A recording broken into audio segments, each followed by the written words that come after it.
अस्सलाम वालेकुम नाज़रीन, आपको आपके अपने चैनल में वेलकम कहती हूँ। नाज़रीन, ये 4 काम आपने रमज़ान मुबारक में लाज़मी कर लेने हैं, क्योंकि ये काम रसूल पाक सल्लल्लाहु अलैहि वसल्लम लाज़मी करते थे। आपके साथ वो ऐसे 4 कौन से काम हैं वो आपके साथ शेयर करने जा रही हूँ। नाज़रीन, नंबर 1, रसूल पाक सल्लल्लाहु अलैहि वसल्लम रोज़ा रखते, इससे रूह और जिस्म की तहज़ीब और तज़किया होता।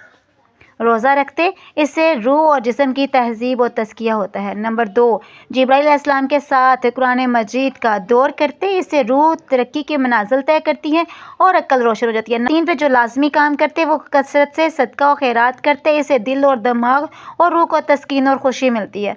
और नंबर 4 पे जो काम लाज़मी आपने करना है और रसूल पाक सल्लल्लाहु अलैहि वसल्लम जो करते थे वो फ़र्ज़ नहीं है लेकिन करने का बहुत ज़्यादा सवाब है, वो काम है वसल्लम एतिकाफ़ फरमाते। इसमें बारी ताला से खलवत का मौका मिलता और फजूल अमूर से बचने का भी मौका मिलता और अताअत के कामों में वक्त गुजारने की फ़ुर्सत मिलती है। आज की इस वीडियो में इतना ही, मिलती है नेक्स्ट वीडियो में। तब तक के लिए अल्लाह हाफ़िज़।